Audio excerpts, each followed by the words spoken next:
Hello, welcome everyone. Um, I do want to just point out right now, we do have recording and transcription started as soon as this meeting started. So that's how this meeting webinar works. Thank you all for joining. I think we might give ourselves just one more minute, maybe 2 more minutes to see if anyone else is planning to log on, and then we'll get started.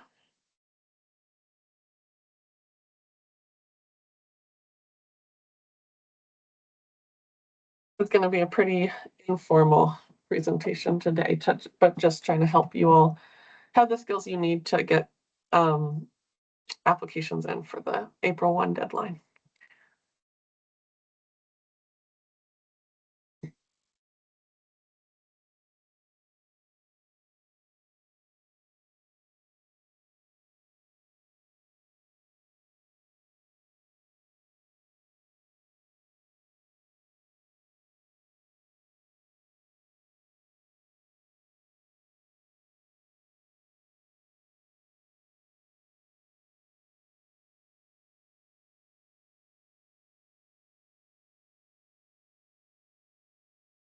Okay, I think let's get started, and then like I said in the email I sent out, we will be recording this training, and we do plan to post it on the website for the program so that if folks miss any pieces, they can come back to it.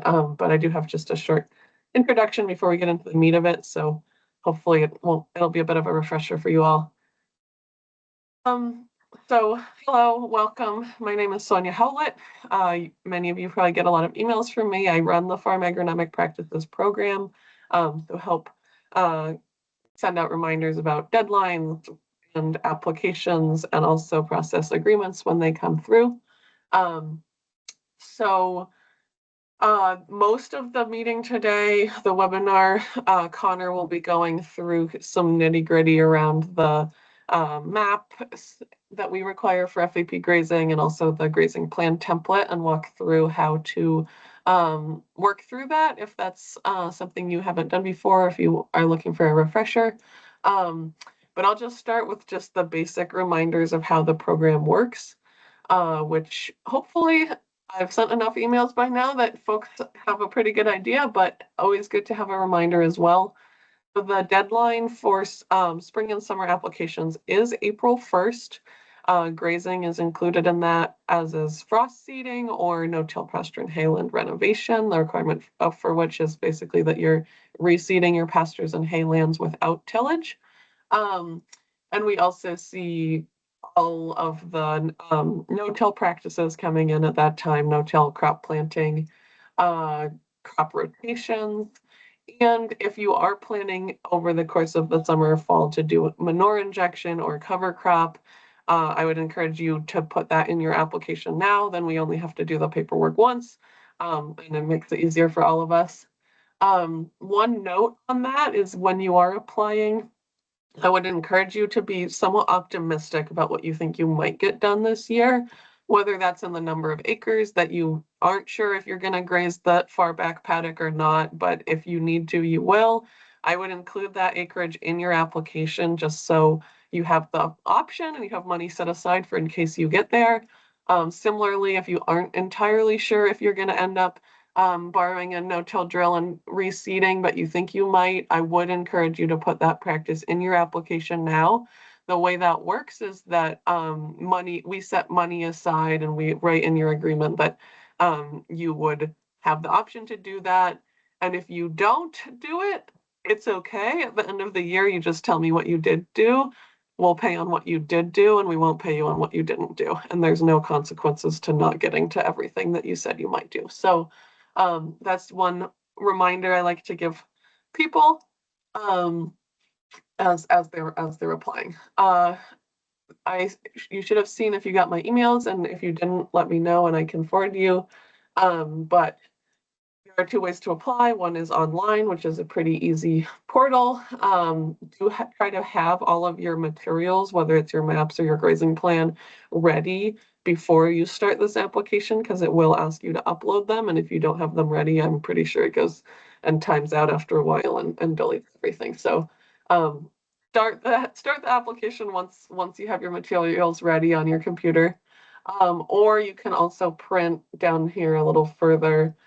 You can download the paper application or check your email that was attached, and you can fill it out by hand and send it to me in the mail or by email.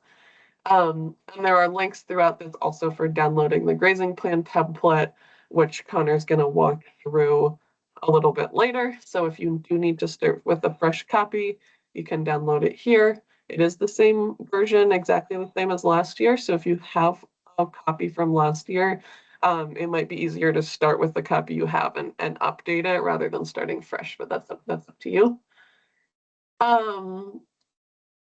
What else did I want to talk about? One eligibility criteria that I try to reiterate to people is that we do try with our FAP program to fill the gaps in other state programming. What that means is we do not want to be double dipping or paying twice on the same practice that you're funded for through another program. So if, for example, you're enrolled in NRCS's CSP program on your whole farm and there's payments on your whole farm for grazing through that program, please do not apply to FAP for those same acres for grazing in the same years. If you're not sure, right, if you're applying now to NRCS and you don't know whether or not you'll get a contract, you're more than welcome to apply to FAP. But once you hear back from NRCS, please do let me know and drop out of FAP so we know we have funds available for the fall applicants if needed. CIG, some of the RCPPs, regardless of the program, it all counts as double dipping. The exception there is if NRCS or Connor's other program, the pasture surface water fencing program, helped you put in fencing, helped you put in watering tubs, helped like build the infrastructure. That's totally fine. You're more than welcome to enroll in FAP for the annual grazing payments thereafter. It's just if you're getting a payment every year for your grazing on your fields, then we don't also want to give you a payment every year for grazing on your fields.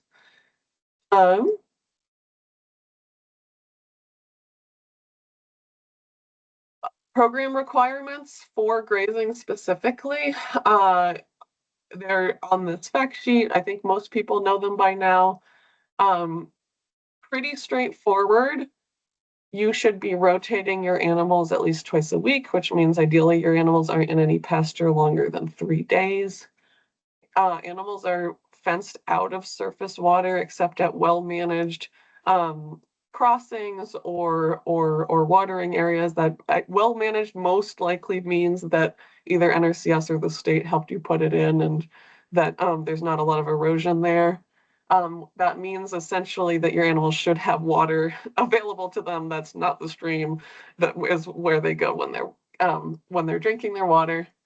And then the kind of key thing is that your residual, the grass that's left after you graze, is at least 3 inches high, which is actually, that's like our minimum for payment. I think most folks say that 4 or more would be better if you can do it.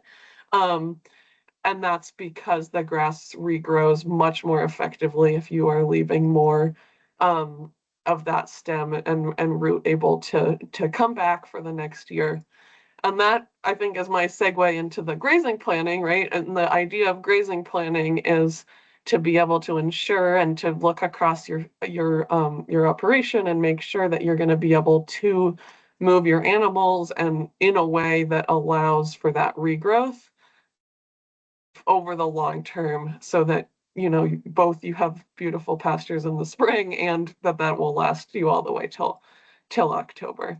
And one addition to that is in the last couple of years, that's been really challenging for some folks with the drought or the flood or whatever weather circumstances are happening. So that is something to think about now over the winter. And that's kind of part of the grazing planning process is like, in our ideal world, it all goes easily, but what is our plan for a circumstance where, your grass isn't growing like you thought it should be? And, is there anything you can think about now so that you are prepared for that and just can implement your plan rather than it being more of a scramble? Because what we've seen from the last 3 years is expect the unexpected. So with that, Connor, I think I'll turn it over to you. And I will add, we are going through kind of how to do your own grazing planning today. There's also a really incredible team across the state. Connor's one of them. I see Amber on the call here too as well. So Connor's with the state. Amber's with this whole lovely team at UVM. So you'll have my and Connor's information. We're always welcome to connect you. Also, I'm always just like, you contact UVM Grazing. Put it in Google and it shows up, I think, as your first hit. There's a nice contact us form. And so you can fill out your information here, and you'll also be connected with someone from across the state who can help you with all of this. So great to know how to do it yourself. Also great to be able to ask for help. With that, turning it over to you, Connor. Thanks, Sonia. Can everyone hear me all right? Yeah? Cool. Okay, let me share my screen here for folks. And yeah, as Sonia was saying, you know, we're doing this for folks, both farmers and other folks that might be assisting conservation districts, NRCS folks, if you're here. And the idea here is that this grazing plan allows you to access FAP program, obviously through the state, as well as pasture surface water fencing, as well as NRCS programs. It's the same plan that would go to any of those entities to be able to access both annual payments and practice project implementation funds like that. So with that, I think it'll be helpful just to kind of run through some examples, talk about what we're thinking about when we're filling this out, and also talk about a little bit, ideally, what we can have on our maps, at least at a minimum, just to make our lives easier on the back end when it comes time to input data and track practice implementation like that. So at the top here, this is what's going to show up for you. Originally, you're going to get to your cover. Not 100% necessary to fill all this out, but it is helpful. Put your farm name on there, address, owner. Oftentimes the grazing manager is also owner, but you might have someone else doing that work for you. You're more than welcome to put in a narrative here around what the goals of the farm are, kind of what the grazing goals are. But then once we get into our grazing groups, you can see here on the bottom, I've got a couple of examples started here, but we're going to start with a blank. I might start by just naming this group. Let's maybe just start with cow-calf pair as an example.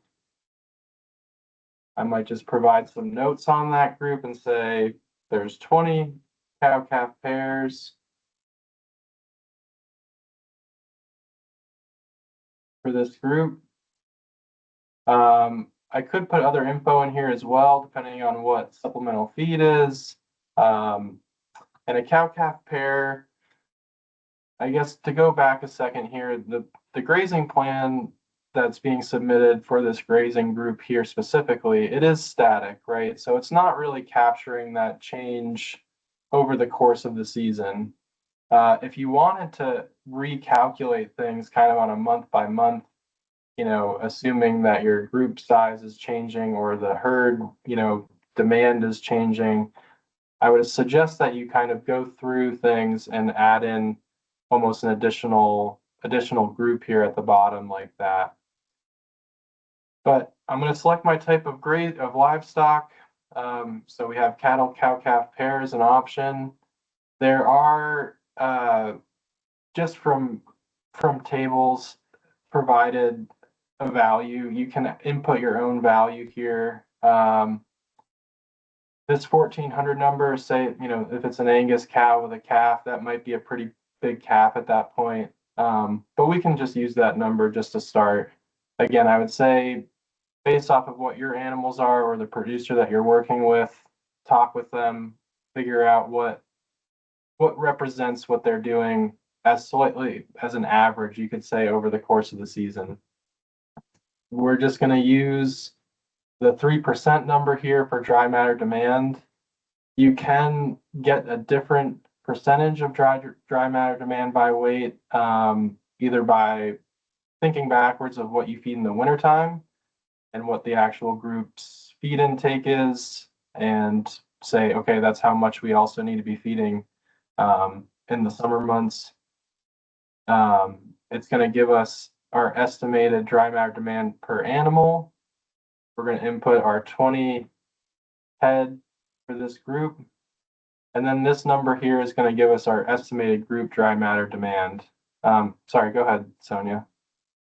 I just want to be clear too, that total number of livestock in the case of this situation, which is a pair, that's total number of pairs. So the weight is for the pair, the dry matter demand is a percentage of that weight, and so then there are 20 pairs. So just wanted to make that clear. If it's a lot easier if you're doing like just your heifers and you're like, I have 12 heifers and they're 800 pounds each. But yeah, in the cases of a mother baby pairing, all of these numbers are for the combined.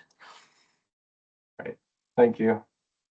Okay, so in this section here, once we've established what our group's dry matter demand is, it's time to figure out how we're feeding those animals. The supplemental feed section here is meant to, if the farm has a TMR or provides grain or feeds out hay during the grazing season, here's where we capture that. And anything put in here in the supplemental feed would essentially drop our group dry matter demand from pasture. So just as an example, let's say we're feeding wrap brown bales. I'm going to put in 20 pounds as fed per animal per day. That might not be, that's something that is obviously dependent on what the farm is actually doing. But just to use an example here, say we're getting 25% of the group's dry matter demand roughly off of stored feed, that supplemental feed, and then the rest, the 620 pounds of dry matter per day, is going to be coming from pasture. When we're estimating pasture dry matter production from our pastures, this is best done, when things are actually growing and you have a good sense of what's available in the field. Sometimes it's helpful for farms to work backwards if they know what they've gotten off of it in hay totals. But in a nutshell here, what we're kind of doing is making a best guess and saying, okay, do we think of this as poor, middle, or high quality pasture? For this example, I'm just going to put in an average. We're going to come back to this estimated grazing utilization here. This number should be based off of essentially the intensity of our moves or how frequent we're moving. So if we're moving every day or every 12 hours, we would expect, say, 70 to up to maybe 75% of grazing utilization. If we're getting to a 2 or a 3 day, we might assume only 50 to 60 or so percent for utilization off that. But I'm going to put in 75 right now just to show what we could do here with a single day paddock, assuming that we're doing a good job with our grazing and we're giving a fresh paddock every day. So what that's going to tell us here is our paddock size, right? 0.7, and these things are rounded, so it could be helpful to kind of build in a buffer when we're thinking about our plan here. And down in this table below in our pasture calculator spits out a bunch of numbers at us. The ones that are important here and what we're going to fill in at the bottom is how many acres we have available for grazing at that time of year, and then also the acres required, given that time of year in our rest periods. So this number goes up because our rest periods get extended out throughout the season, right? Things are slowing down. We need more pasture to be able to continue to meet the group's demand. So let's put an example and say that the farm has 30 acres of pasture for this 20 cow-calf pair group. So right now, in the beginning of the year, right, they have a surplus of 15 acres. That's great. As we get ourselves out into September and then even October, assuming that they don't get any additional acreage, we can see that we're starting to run a deficit. So what that tells us, that doesn't necessarily mean that, oh, the farm doesn't have enough acres to meet the group's demand. What it tells us is that they are needing to add in supplemental feed at this point in the year in order to make up for that deficit. So I might put a note at the top saying increased supplemental feed here in September, October time to make up for pasture deficit. And I guess I should stop here and ask if anybody has any questions to start, kind of going through an example here. If any of this is, if you've tried this on your own, you're getting hung up on something, good to talk through that. If not, I'm going to flip over to another example that we've worked up. Go ahead, Sonia. Yeah, I'll let others go first if anyone does have any questions. I think you should be able to unmute or put something in the chat.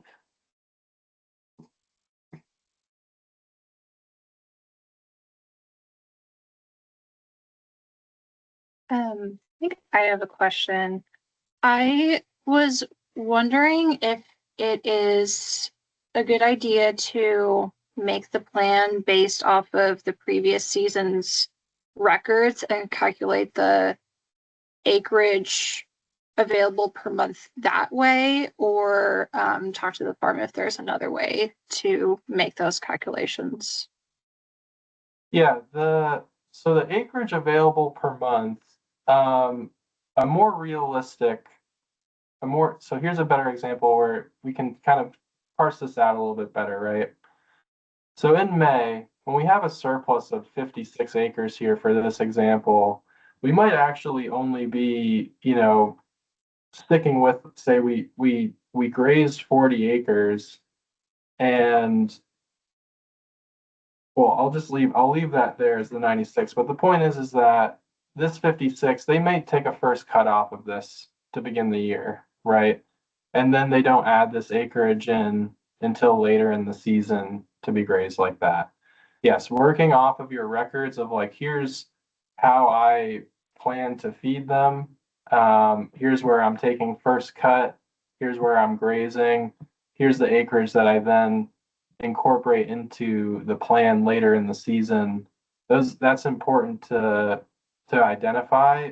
But at the end of the day, for the program's requirements, we are only asking that a farm graze that field with good rest periods, recovery, all the rest of it, at least once, right? Making sure they still meet the residual. So they could take 2 cuts and then not get to that field until in August, September time. And at that point would be incorporating that acreage into the plan. But yes, that idea that you are essentially trying to get a sense of what do they have available for acreage to graze, what do they have for a surplus, and ideally that's telling them, hey, it's safe to go out and hay this without, not having acreage in front of them when it comes time. Go ahead, Sonia. Yeah, I guess I'll say, yeah, we see this a lot where it's essentially the maximum number of grazing acres. Like I have 200 acres that I intend to graze. I'll just put that down every month. I know that that means that in May I might choose to hay some of it if it seems like there's a lot left over, which there probably will be. And they'll put that down. Other farms will be a little bit more prescriptive about, okay, I'm going to start with my 80 acres that's near the home farm, and then as the months go on, I'm going to add in acreage further from the barn. And that either way is fine. I think it's just like, what does it mean to you, and how are you interpreting it, especially for this last table there. And yeah, just to kind of get into how this then looks at the course of the when we're filling out a grazing chart, which is this last table here in the records, is how we have it labeled. But I'm going to use an example here of I'm just going to hop over actually to some of our maps, some map examples. So here's just an example farm. We've got our pastures labeled. We've got an acreage number on there. And we can see that, they've got 95.6. We'll just round that to the 96 number of pasture acres available for grazing to them in the year. So when we hop back over then to our grazing chart, we're going to line up those fields. Say, and in this example, we've got Jeep 1. And sorry if this is small right here. Let me zoom in to start. We've got field Jeep 1. It's the size of 8 acres, right? And let's say this farm is up in the northern part of the state, and that they might start grazing May 20th. So with this example, I'm going to go back to our this cow-calf pair example. So a single day paddock for this group size of 40 cow-calf pairs, no additional supplemental feed, so 100% of the dry matter demand is coming off of pasture. And we're assuming it's just average quality, that it's about a 2-acre paddock per day. Just going to round that up to 2 acres. So when I hop back over here to my grazing chart, what that should show us is that we're starting on May 20th, and then I've got 4 days of grazing then in that first field, Jeep 1. Jeep 2 is only 6 acres. So again, we have a paddock size of 2. So I've got 3 days of grazing there, and then kind of going down to additional fields here, right? Just building out that first month of grazing, getting myself out into June 20th or so, just to have a sense of what that's going to look like, how we're going to move through our paddocks like that. And again, this is, I think, a super helpful, you can get big paper printouts of this. You can also, through UVM extension, you can also fill this out on the computer if you're comfortable with that. You don't have, this part of it does not have to be filled out in order to, get your application in. The parts that we require would be this grazing math piece of it. And then just to hop back over to our maps, ideally, yes, identifying each of our pastures, the acreage, and it'd be great if there is some kind of name or nomenclature that you're using so that when it comes time to record keeping, you're like, I was in Jeep 1 for 4 days to start the year, and then I didn't come back until, middle of June.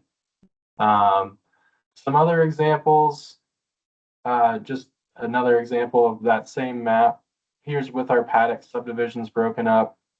These individual paddocks don't have names, but again, it's more just for the farm to represent this idea of like, okay, I've got 4 paddocks here in Jeep 1. Also, totally fine are just print out aerial imagery like this, hand drawn on. In this example, the farm has got this broken up based off of their groups and what they get access to. So their dairy pastures, they've got that numbered out. They've got their older group pastures numbered out. They've got a younger group pastures numbered out. This just allows the farm to say, I was in dairy pasture 17 on such and such date during the grazing season. Another example is just someone who's submitted an FSA map, hand drawn on.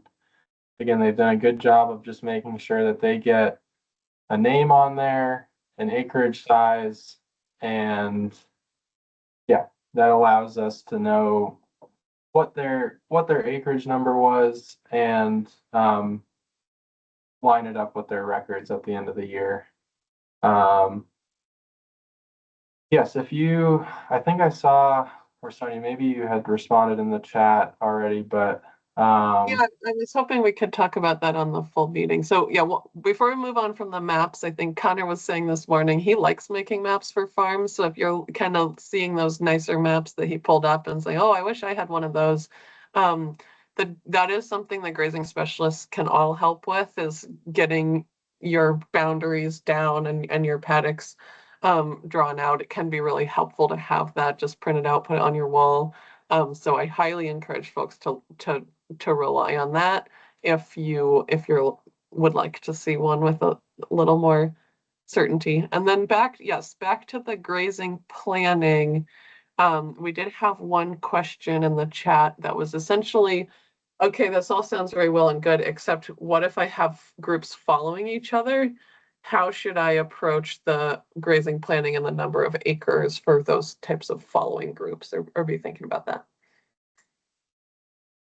yeah, it's a great question. And I think I would say the acreage number is not changing, right? If you don't have separate pastures for your right, like if you in a leader follower, you're putting the same, you're using the same pastures for both groups.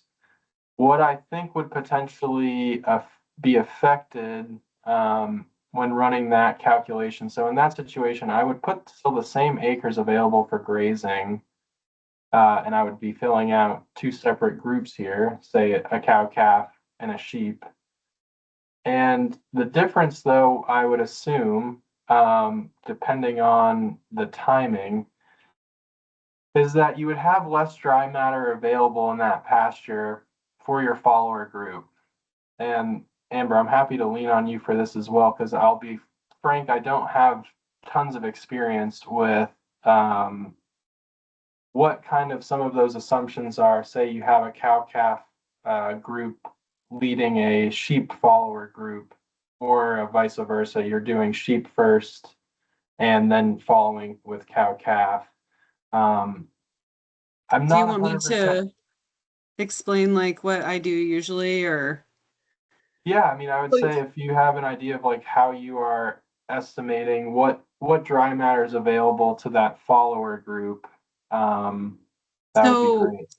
Yeah, so usually so if the field has like a total of, let's say 800 pounds to the acre like available, then the first group going through, depending on how much time it is. So like if they need all 800 pounds per 24 hours, you would put them in there for 12 and then pretend that they took like 400 to 600 away. And so you might only have 200 to 400 left, depending on how aggressively grazing they are.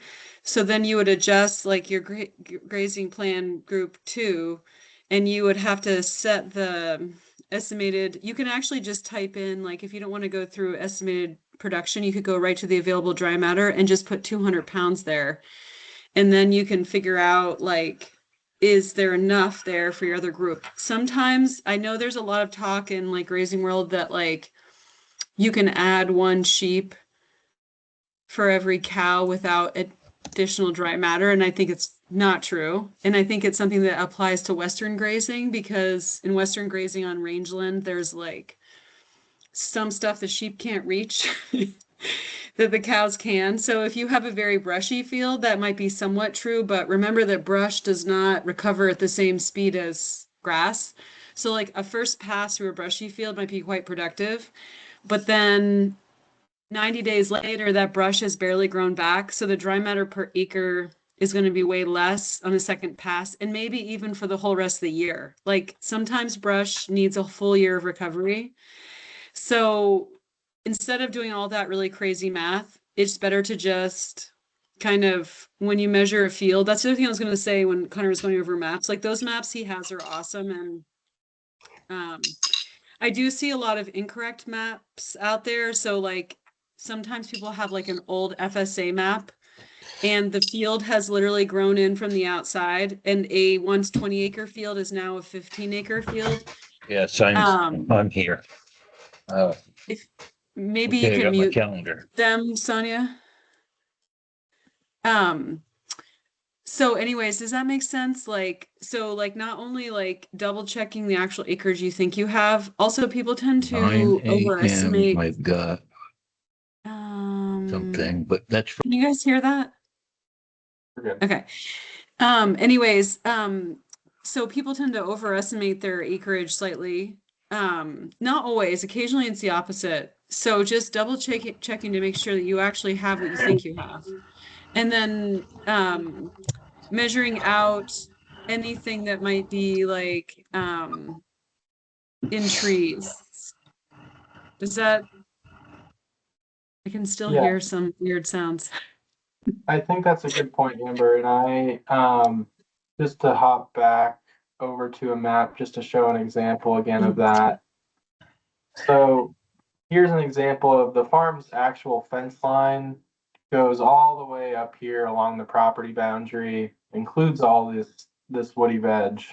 And for grazing planning purposes, we're not going to include all of that because we're not going to assume that there's really much for dry matter. There's not much for forage available off of that. And we don't necessarily want to inflate our pasture acreage numbers by adding that kind of stuff in. So we're really trying to talk about like what is our productive acreage. And yeah, and I think going back to the question of leader follower, that is it's hard it's hard to know exactly you're starting with that base assumption of here's what I think is available in the pasture for that first group. Great. That second group, it is a bit of guesswork in my head at least to say that this is what we're assuming is available then for the followers. I feel like you would understand fairly quickly if the followers are actually getting enough based on if they're jumping your fence or not, or this you'll have an understanding, I guess, of like, okay, actually I need to be giving them 2 of the leaders paddocks to be able to still make up what the follower group needs. I know that's probably as clear as mud, but It's also, I can I don't have just a great say, way of estimating how much you're thinking of it like Amber's saying, right? It's like you kind of need to adjust that time spent in paddock for the leaders to say, okay, they didn't take everything here, for there to still be something for the followers in that situation. Can I Go ahead. add something? Someone So has some. I think zooming out a little bit, can you Mhm. scroll back up to the top? Mhm. So there's midway. So there's basically 2 numbers to think about. So one is how much food do your animals need? And then the other is how much food is your pastures producing?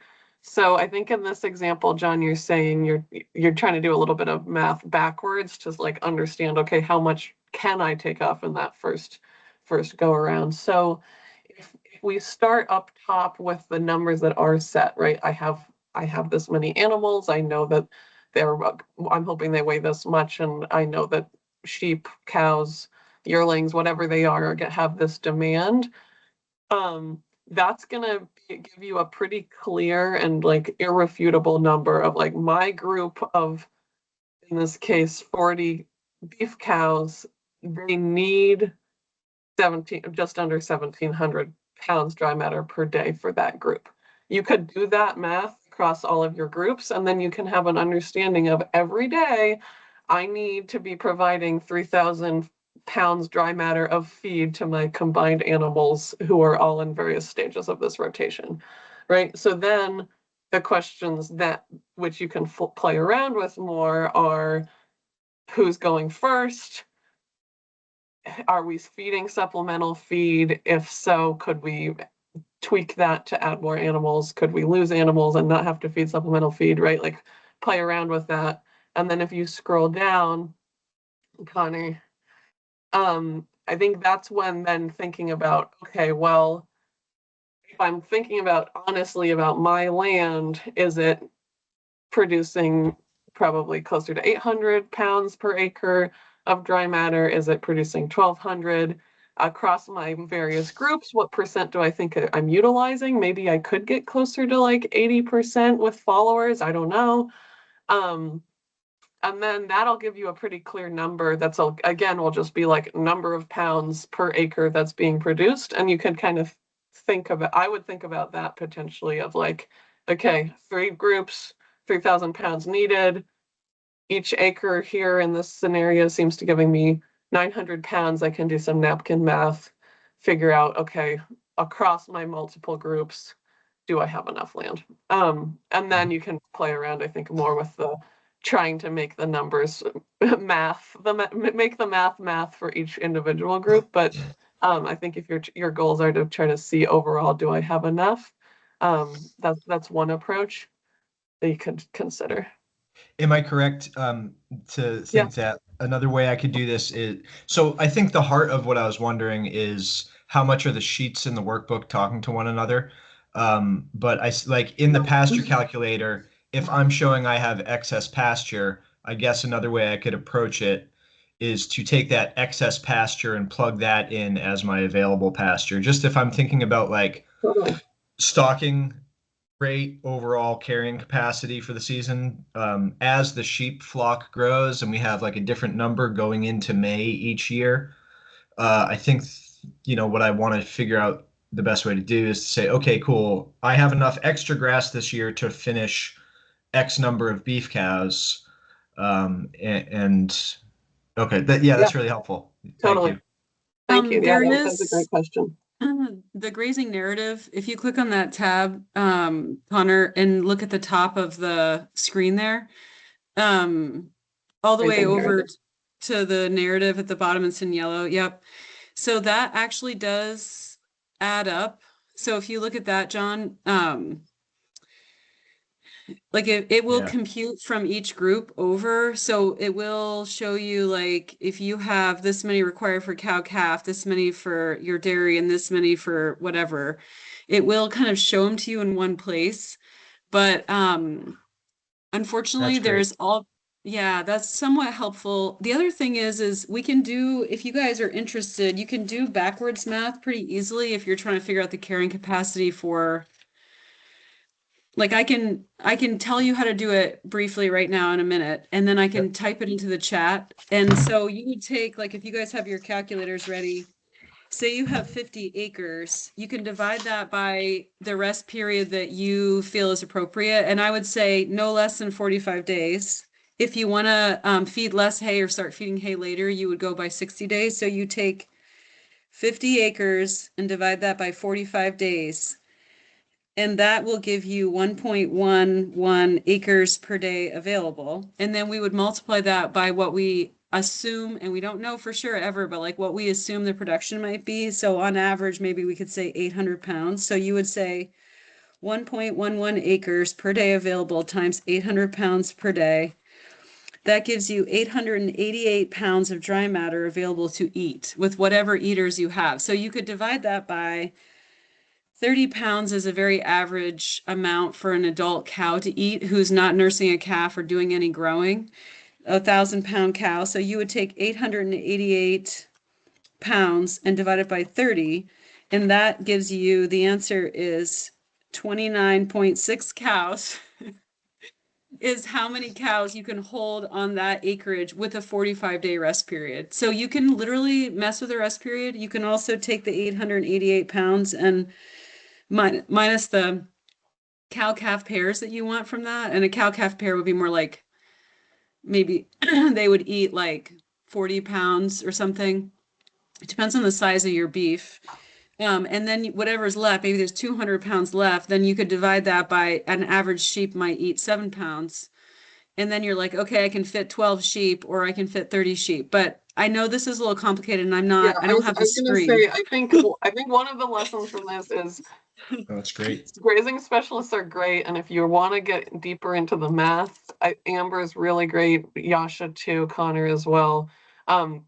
Folks are happy to help do some of the convoluted backwards calculations. I think another takeaway from this is, yes, this is static. This plan, grazing is not static. We all know that. That's not how life works. So the best thing we can do is just try to understand, like what you're talking about doing, John, is great. It's a great use of this tool, is like try to see, okay, what can I hold? What is my capacity? Am I going to think about, do I need to plan to buy feed at the end of the season? Most likely. And it just isn't reality, right? So like you're gonna start filling this out and be like, well, but in May this thing happens. It's like, it's okay if you want to leave it in the note at the top, do that. I think that the notes are a great opportunity for some of those complicated or just like more descriptive situations folks might have happening. Another question that we had in the chat that I think is really important too. Yeah, I want to pull up the sheep chat one, Connor. So let's say we have the guidance for this document is to enter all the information in blue for the calculations to work. Some of the information is in yellow, and those are suggested values that are based on averages, and quite frankly, those averages are mostly for cows. So let's say if you are managing, say, sheep, and your rest period is longer, which is recommended for sheep for parasite management, by all means, yes, go in, change those yellow values, put in what you actually do. I think our recommendation is not that you go and say that you have a 15-day rest period in September, because we are trying to tell you that 45 days is really the minimum it should be in September. So yeah, they're not there to be changed so that you can say, well, I only leave my animals out for 2 weeks all year, because the hope is that that's not what you're doing for this program, because it's not likely to be successful. But yes, if you have a longer rest period, regardless of what your animal is, you can change that. And I think similarly up in the supplemental feed section, there are some yellow boxes. So if you've done forage testing and you know that you have wetter baleage, drier baleage, whatever kind of baleage that's different, you are by all means welcome to go and change those numbers. Also, all of these supplemental feed calculations, can you stay there for a second, Connor? Yeah. The blue is for the per animal feed. It's possible, like for grain, most people know I feed like 3 pounds grain per animal. That's like pretty solid. You might know not really want to do the math per animal, but you're like, I do put out one. Well, how much is a round bale weigh, Connor? 800 We can, pounds. yeah. 800 pounds. I put out Yeah, you one can assume 500 pound pounds. I Yeah. put out one 500-pound dry hay bale for this group every day. I don't know what that means per animal. You can just go and put your 500 times 90 straight into that yellow box at the top right there. Yeah. You don't need to do the back calculation. So that's one option, to put 450 up on in 334I. Right. So you're saying I fed my group one round bale, done every day. Yeah. Yeah. I wind up preferring to just work backwards and say Yeah. you're feeding a round bale a day. If it's 50% dry, you have this many animals eating it.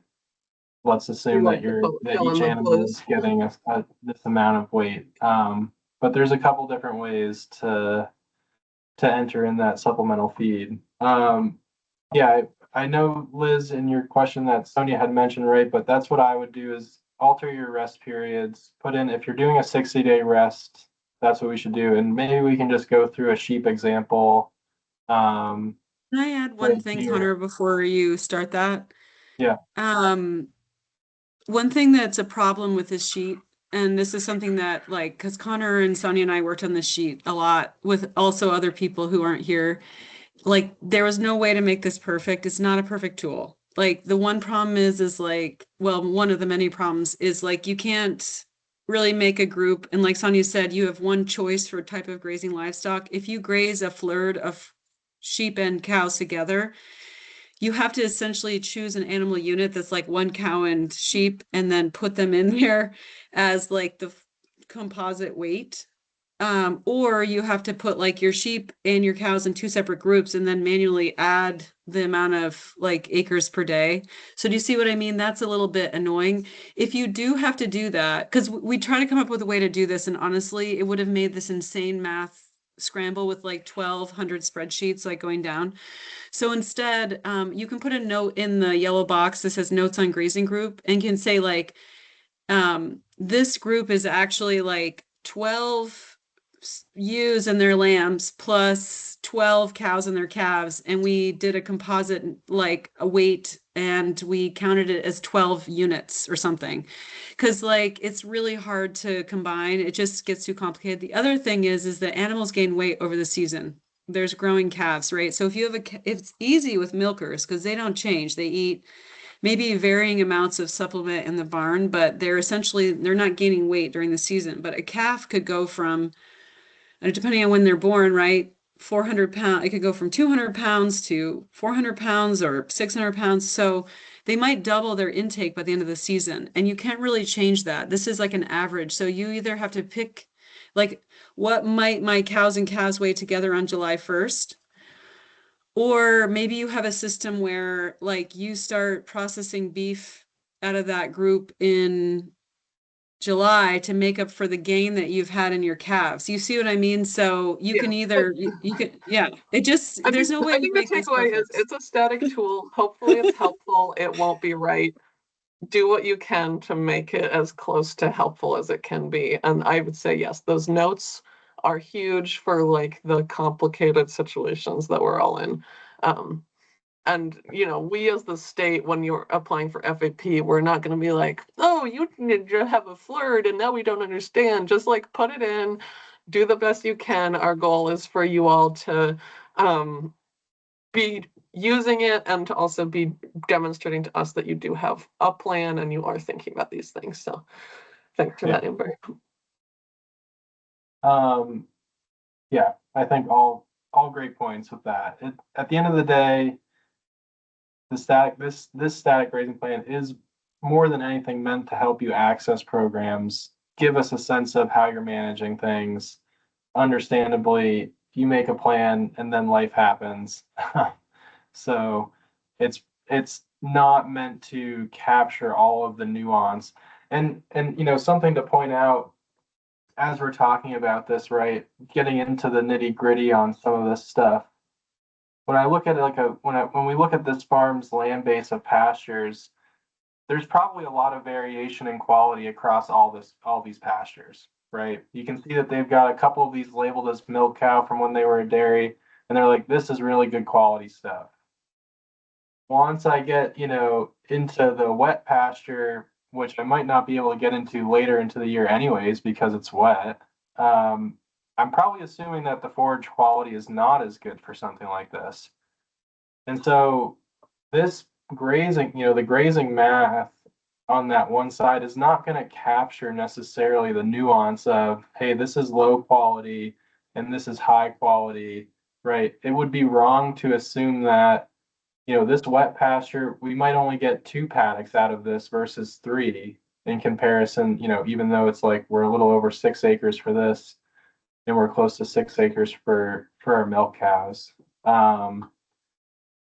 In that way, this tool can be helpful for when we, if you are wanting to just play around with things and say, oh, for my poor quality pastures, this is what my paddock size should be. versus my high quality stuff.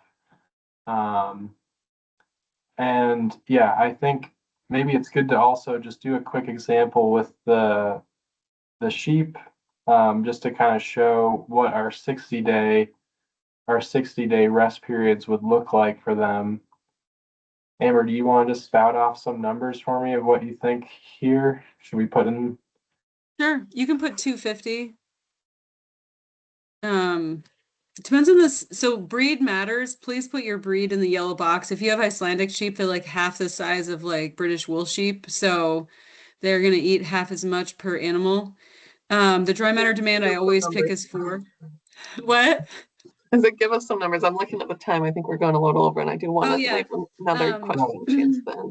So yeah, how about like 20 ewes? So that would be 20 ewes with their lambs, right? Yeah, that's yeah, used with lambs. Yep. yeah, ewes with lambs, no supplement.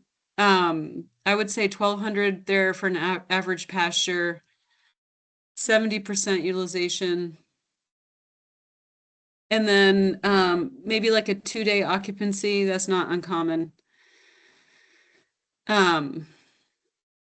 And just to point So out, you you can see that things are right. It's rounding things, so this was probably closer to 0.25, obviously enough to push this up to a half an acre. yeah, But the yeah, sorry. smaller the acreage numbers, I noticed the more the rounding matters. So you can do the math yourself if you don't want it to round. It just, it looked like such a mess with tons more decimal points, so we took them out. Yeah. This is pretty close. I would say this is, pretty good. I mean, there are organic producers that have a 90-day rotation, so you could change all those yellow numbers for rest period to 90 days. There are people who do 45 days. But it just depends on your sheep and your management system. We just find that with parasites, it's better to go 60. Right, and just to Mhm. show folks on what happens if we do change that to say 45 days, right? Means less acres required because we have less of a rest period.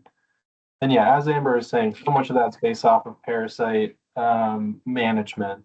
And so yeah, that is why we have there in the sheet of ideally a 45 to 6, or 60 days or better for sheep. Now that at the end of the day, your eligibility for the front end on the application piece of it, yes, we're looking at the math, we're looking at the map, but when we come out to verify, we're looking for that residual in paddock. So we're at the end of the day, we are coming to see, do you have adequate residual? We don't want to see golf courses, right? You don't want to see a golf course either. So it's something that, if you're not necessarily, again, following this exactly to the T, or like, it's not that is not what we're going to get hung up on. It's when we come out and those paddocks are clearly at a point of, they've been overgrazed. They've been left in that paddock for say too long, and have now. I will also put in the caveat of there are times of the year when you could justify what we could call strategic overgrazing. And in some of those cases, you might be bringing your residual down to a little bit lower. And in this situation where you're trying to do some no-till seeding or something like that, that can make a lot of sense. You're kind of trying to get better seed soil contact. You might have gone a little bit heavier on that with the intention of we're doing some no-till pasture renovation in that situation. So again, like it's not like everything is always just a hard and fast rule of, oh, I didn't see this, but talking with us or, explaining the decision-making process around why something might look that way.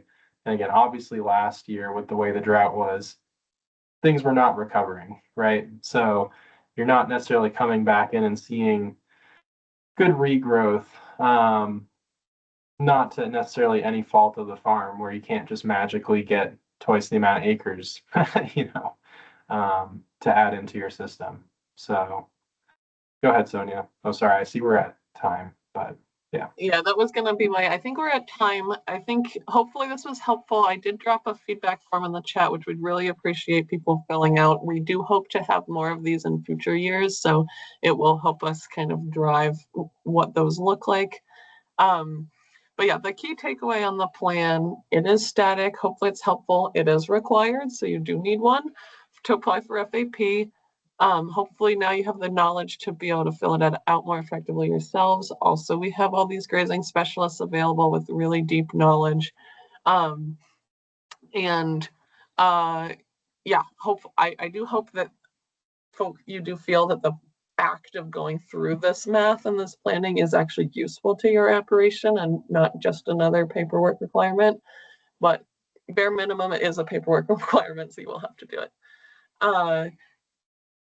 And if you have any more questions, I think Connor and I, and maybe Amber as well, can stay on this meeting for a little while. Otherwise, happy to have folks hop off. And thank you all for coming. Thank you. Thank you. Super helpful. Yeah, thanks a lot, guys. I appreciate the help. Thanks, John. Thanks. Yeah, I see a question from Liz, and Joan, you have your hand up, and I think I saw your hand go up earlier. So do you want to go first, Joan, and then we can get to the Liz's question in the chat.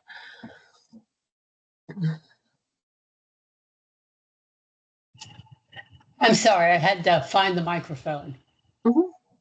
Okay, I just wanted to confirm that Connor said we do not have to fill in the records tab at the beginning. That is correct. You do not need to fill in the records tab at the beginning. The grazing narrative also you don't need to fill in. That's mostly for NRCS's use. They use that narrative a little bit more in detail. I think some farms like the prompts to go through and think about, what am I going to do if there's a drought? What am I going to do if there's flooding? But that, yeah, and only the tabs in blue are required, which is the cover page where you should at least put your farm name down, and then the different groups you graze. Good question. Thanks. That's huge for me. Thank you very much. Yeah. Liz, I saw your. Yeah, it might be easier. Unmute? Go for it. It might be easier for me to say this than to Yeah. type it. So I will have a couple of different groups around the farm grazing, and that's cool. But let's say I decide to wean my lambs for whatever reason, and I create another group or plan to create another group. Do I have the big mob? So let's say all the mamas and wean and lambs, and then do I have to make a plan, a grazing group for when I split them? Let's say I split them in July. I don't know. I'm just throwing out an example. So I could just do the big flock. Yeah, what I've seen, I think the real key is you don't have to do anything, right? You can do what makes the most sense to you. You could just say, okay, it's one big flock. You put in the notes, hey, in July, it's going to split into two groups, but I know that roughly the same will be required. I have definitely seen farms that essentially will do first half of the summer, and then they'll kind of just delete everything from July later, and then they'll put in the notes, this is the first half of the summer, and then they'll duplicate add more pages and say, okay, now this is the second half of the summer, and this is how I'm managing it. And then, then they'll fill in the July through September boxes. So right. I would say whichever makes sense to you and is most useful to you. Okay, but when it comes down to at the end of the season, when I've split them into two groups, so one is grazing pasture A and the other is grazing in pasture B, I reflect that in the records chart, but I don't have to reflect that in the application, in the initial. No. And actually, that's a good question for folks who are still on here. I'll just show the end of the year claim form pretty quickly, because our hope is that you're keeping records that are, as detailed and as useful as Connor was sharing. And what we really, at the end of the day, honestly need to know is where you grazed that met our requirements. So we don't care so much as a program about which groups were where or what the timing was. And so we have a pretty simple claim form. I'm just going to open it up in case you haven't seen it before. Essentially, it'll ask you, let me zoom out a little here. It'll ask you to list your fields down the left-hand side, list each field only once. So pasture 1, pasture 2, left pasture, south pasture, whatever. Once down here, and then what's the area of that field? How many paddocks was it split up into? Self-certify that the residual was more than 3 inches. How often were you moving animals in that pasture? Again, it might change over the course of the season, so this is an estimate. And then in general, what's your rest period here? So note that the animal group isn't actually part of this. This is designed as a way to summarize whatever records you're keeping, whether it's in the grazing chart online, the grazing chart on your wall, or some people I know just use their calendars. Whatever you're doing to just summarize, and then at the end of the day, we are going to end up mapping that into our own kind of proprietary mapping software, which essentially this will help us understand, okay, this test farm that I pulled up here, they did 25.8 acres of grazing according to our maps once we drew them in. And so what we do as program staff is essentially just go around and be like, okay, they graze here, they graze here, they graze here. And that's what we need to do to pay you. So most of the record keeping of the groups is actually more for you. Okay. Hope that's helpful. And the only reason I asked too is because obviously my paddock size would change. So if the Mhm. first time I grazed something, I had 60 ewes, or 60 ewes and their lambs, and then the next round after 60 days, and I had decided to wean my lambs, which I don't usually do, but just as an example case. Mhm. Uh, I might have a small, the weight of the animals would be lower, and I'd probably be making smaller paddocks because I'm still going to rotate them just as fast as I was before. Or so I'm going to, what doesn't change in my scenario is the number of days they're on a paddock. What changes in my scenario is how big the paddocks are based on the number of animals I have in the paddocks. Right. And yeah, Liz, I think that's where breaking out, even if it's just more for your own internal, management planning, what the size and demand for that, that lamb group, the split off lamb group would make sense. At least then you have a good sense of, here's my paddock sizing for that group, like that. Right. And then, Not yeah, as if my life is that orderly, but exactly, yeah.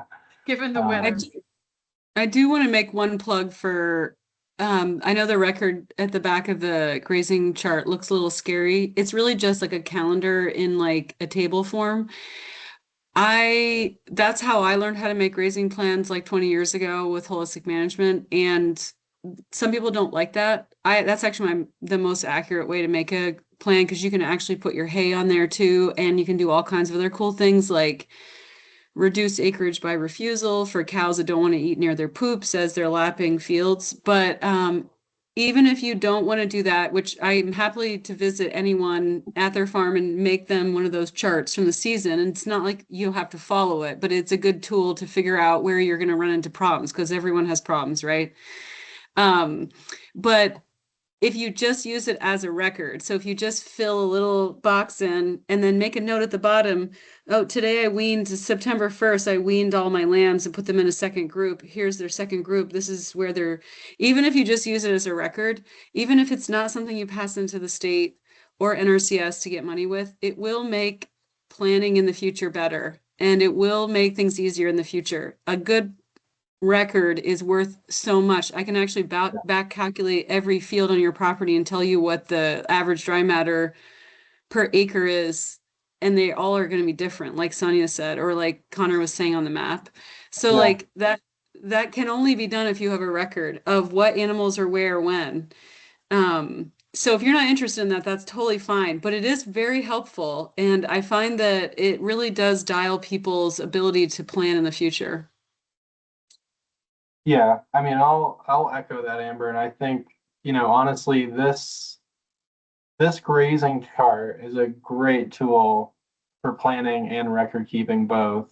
It really helps visualize how we're moving through our paddocks, um, how long it takes us to get through that cycle, and easily enough, right? Like if we needed to add an additional group, um, we're just maybe doing a different color coding for different groups like that. At least on this, I'd You can probably do tape it the up, same thing. Yeah, I would do the you know. same thing if we just had it taped up in the office as well. But I find it's a pretty straightforward record keeping piece of it too. And it's a good way to kind of keep you honest when you're doing the math piece of it and say, well, I thought I had 4 days of grass in this field, but actually it only turned out to be 3. And at that point I had run out of grass. So that was something where it's like, okay, actually that field is not as productive as I thought it was, which is a bummer. But, so anyways, yeah, I think that the chart itself, like I would love if we could actually, if folks were wanting to submit this for their records for FAP, I think it would be just as straightforward to work off of, but that's not always, we're partially trying to make that same grazing claim form work for the other programs as well, like that of how folks report their other practices. So yeah, anyways. Anyone else have more questions while Connor and Amber and I are here? I don't know if your hand's still up from before, Liz, or if you had another follow-up.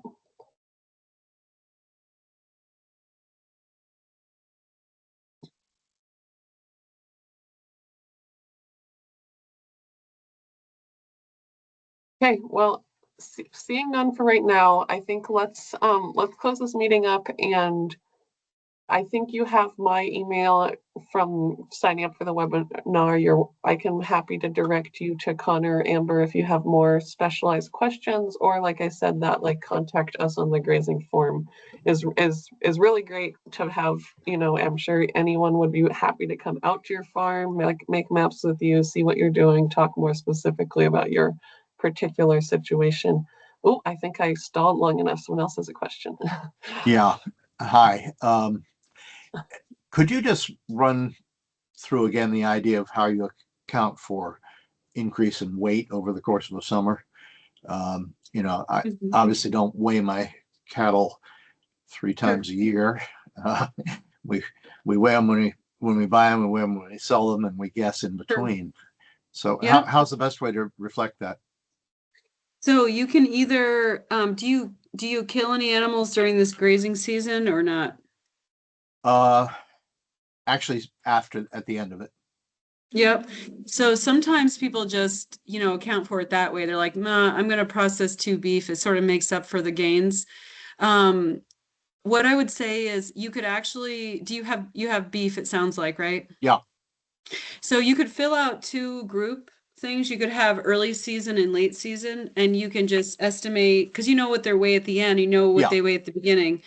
You can just estimate like an average weight for like May through July, and then you could have one that's like August through October, and that's probably close enough. Yeah. And then you can have like, and you can actually write in the note box, like, I mean, this is for your own self. I don't think Yeah. the Agency of Ag matters. Like, they don't care if you do that or not.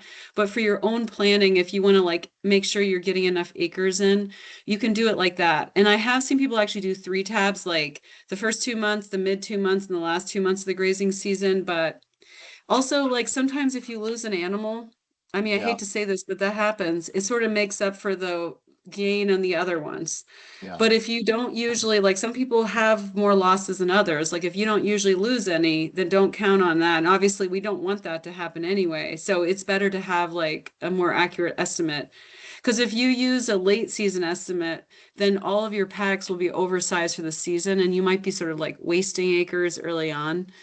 Um, Like if you plan to hay some and then save too much. I mean, it's always better to hay too little than too much because you don't want to feed hay that you just cut because that's like a waste of diesel. Yeah, I I'd agree. always, I was gonna say, I'd agree, Amber, that the best way to capture that, and this Mike, right? I know it Yeah. says Thomas, but yes, Yeah, hey Mike. right. Yeah, is to capture that by doing, like Amber said, of like early season group size and demand. And then that way you can build an understanding of what your demand changes based off timing of year like that. Obviously with some guesswork in the middle. But that's a good way to capture for yourself what the demand change in paddock sizing would change to be over the course of the year. That's the best way you can make this planning tool work for you on that end. Yeah, the other thing that happens too is that cows refuse around poop more than sheep and goats. Yeah. So that means like if you lap a field 4 times with a group of cows, every time they go through it, they're going to eat a few inches farther away from every cow pie. And so essentially like a field that was once a 10-acre field is now a 9.9 acre field and then a 9.8 acre field. And then, you know what I mean? Because the poop part of the acreage is not going to get used because the cows don't like to eat next to where they poop. So you can reflect that by just adjusting the availability of forage. So say you count on 900 pounds to the acre for the early season, maybe you want to put it to 750 pounds to the acre or 800 pounds for late season so that you're sort of also calculating for poop refusal. And, like stuff gets woody late season, depending on you clip or not. So there's going to be like forage that they don't like anymore because it's been sitting around. Yeah. So anyways, it depends on how conservative you want to go. Like some people don't like a conservative grazing plan. And I rather not buy hay personally, like on my own farm. I'm always like want to understock just slightly. But other people prefer the other version. You can always sell or process an animal early if you run out of grass, but feeding hay is expensive. So Yeah. Thank you. I gotta run, you guys, but nice to see everyone. Well, thanks, Amber. Appreciate it. Yeah, anytime. Bye. Okay, I think we should probably all get on with our days, and I'm gonna have lunch. But thanks all for joining, and I do hope this was helpful. If you do have a chance to fill out that feedback form, much appreciated. If not, it seems like the amount of dialogue we have means that hopefully today was helpful for people. So that means we should probably plan to do another one of these next year, Connor. Yeah, a few probably. But yeah, thanks everyone. Thanks Thanks all. again.